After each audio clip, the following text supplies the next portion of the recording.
Hello everyone, welcome back to my channel small life big deal. চলে এসেছি আবার একটা নতুন ব্লগ নিয়ে। আজকের ব্লগটা সেই জমিরই জায়গারই কাজ। চলো আজকে মাঠে কী কী কাজ হচ্ছে তোমাদেরকে দেখাই। আর এই মাঠটা হচ্ছে আমাদের বাড়ি থেকে অনেকটা দূরে, তাই যেতে একটু সময় লাগবে। যেতে যেতে আমাদের গ্রামের পরিবেশটা দেখো। এই যে এই রাস্তাটা দিয়ে এখন চলে যেতে হবে। রাস্তাটাতে অনেক কাদা, দেখো বৃষ্টির জল জমে রাস্তাটার এই অবস্থা হয়ে গেছে। আর যেতে যেতে দেখো এই যে জল জমে আছে বৃষ্টির জলে, নদী। আর এটা হচ্ছে খাল একটা। তারপর দেখো জমির কাছাকাছি চলে এলাম। এই যে আমাদের জমিরই মাঠ। যেতে যেতে তোমাদেরকে দেখাই, ওই যে ওই দিকটাতে আমাদের জমি। আর এই যে সামনে দেখো বেগুন গাছগুলো, বেগুন হয়েছে। আর এই বেগুন গাছের পাশ দিয়েই যেতে হবে। চলো এবার দেখাই। এই যে এটা হচ্ছে আমাদের জমি, আর এটা হচ্ছে বরবটি গাছ। এটা আমাদের না, পাশের কাকা শ্বশুরদের গাছ। এবার দেখাই জমিতে কি করতে এলাম। এই যে দেখতে পাচ্ছ শাকগুলো, এগুলো পাট শাক। আর আজকে সবাই মায়ের জমিতে এই শাকগুলোই তুলছে, আর সেটা দেখানোর জন্যই আমি এলাম। দেখো শাকগুলো কি সুন্দর লাগছে দেখতে। চলো তাহলে সবাই যেখানে কাজ করছে সেখানে চলে যাই। এই যে দেখো সবাই শাক তুলছে, মা, বাবা, আমার কর্তামশাই শাক তুলছে। শাক প্রায় তোলা হয়ে গেছিলো। এগুলো এখন ব্যাগে ভরে ধুতে নিয়ে যাবে, তার জন্য এগুলোকে সব গোছাচ্ছিল। আর একটা কথা হলো, আমার ভিডিওগুলো তোমাদের সবার কেমন লাগছে তোমরা একটু লাইক কমেন্টে জানিও। আর যাদের ভালো লাগছে তারা অবশ্যই সাবস্ক্রাইব করো, আমার পাশে থেকো। তোমাদের পাশে থাকার জন্যই আমি এগোতে পারবো, আর এইরকম আরও নতুন নতুন ব্লগ নিয়ে আসবো। এরপর দেখো সামনেই বাবা শাক তুলছিল। দেখো শাকগুলোকে তুলে বাঁধছিল। আর এইদিকে মাও শাক তুলছিল। আর প্রচণ্ড রোদ ছিল তখন, 4টে বাজে, 4টে না 5টে বাজে। তবুও এত রোদ ছিল। রোদের জন্য দেখো বুঝতেই পারছো ভিডিওটাতে যে প্রচণ্ড পরিমাণে রোদ ছিল।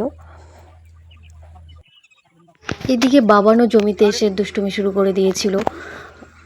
শাকগুলো গুছিয়ে রাখছিল আর ও উল্টোপাল্টা করে দিচ্ছিল শাকগুলোকে। কি শাক তুলছো? তুমি বলো।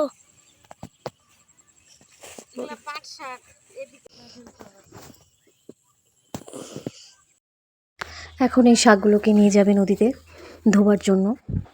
এগুলো বাড়িতেই ধুতে হয়, এখন যেহেতু জল আছে নদীতে তার জন্য নদীতেই নিয়ে যাবে ধোয়ার জন্য। একটু পরে দেখাচ্ছি নদীতে ধুবে যখন।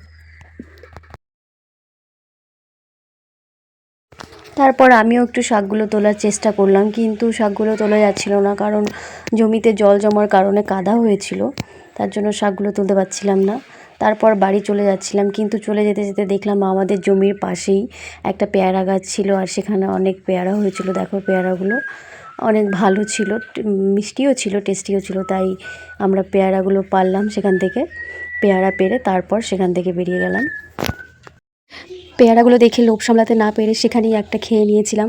দেখলাম যে কেমন আছে। না, পেয়ারাগুলো টেস্টি ছিল, মিষ্টি ছিল।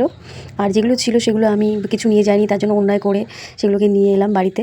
আর তারপর এই যে জমির পাশ দিয়ে যে আমাদের গাছগুলো লাগানো আছে, এগুলো হচ্ছে বেগুন গাছ। আর জমির পাশ দিয়ে যে দেখো আমাদের লঙ্কা গাছ লাগানো ছিল। এটা আমাদের না, এটা আমাদের কাকা শ্বশুরের বেগুন গাছ। আর এই যে দেখতে পাচ্ছ লঙ্কা গাছগুলো, এগুলো আমাদেরই গাছ। দেখো কি সুন্দর লঙ্কা হয়েছে, আর খুব ঝাল, কিন্তু একটা খেলেই ঝাল লেগে যায় ভীষণ। দেখো আমাদের জমির পাশ দিয়ে যে লঙ্কা গাছগুলো লাগিয়েছে, লঙ্কা হবে। এই যে দেখো না, লঙ্কাগুলো খুবই টেস্টি বলবো না, মানে খুবই ঝাল। আমাকে একটু দেখাও। দেখো লঙ্কা গাছগুলো আমাদের জমির পাশে আলটা আছে, আলের সাইড দিয়ে এই যে দেখো লঙ্কা গাছগুলো লাগানো আছে, অনেক লঙ্কা হয়েছে। তারপর পেয়ারা খেতে খেতে বাড়ির দিকে রওনা দিলাম। আর বাড়ির দিকে যেতে যেতে দেখাবো শাকগুলো কোথায় ধুচ্ছে, আমাদেরকে দেখাই চলো। এই যে দেখো এখানে শাকগুলো ধোয়া হচ্ছে। এটা কিন্তু একটা খাল, জঙ্গলের জন্য বোঝা যাচ্ছে না। আর এখানে শাকগুলো ধুতে খুবই সুবিধা হয়, কারণ কল চেপে চেপে ধুতে অনেক কষ্ট হয়ে যায়। আর আজকের মতো ব্লগটা আমি এখানেই শেষ করব। তোমাদের যাদের আমার ব্লগটা ভালো লেগেছে, ভালো লাগছে, সবাই লাইক কমেন্ট শেয়ার করো, অবশ্যই সাবস্ক্রাইব করো। আর এইভাবেই আমার পাশে থেকো। আবার খুব তাড়াতাড়ি দেখা হবে নতুন একটা ব্লগ নিয়ে। আজকের মতো টাটা, সবাই ভালো থেকো, সুস্থ থেকো।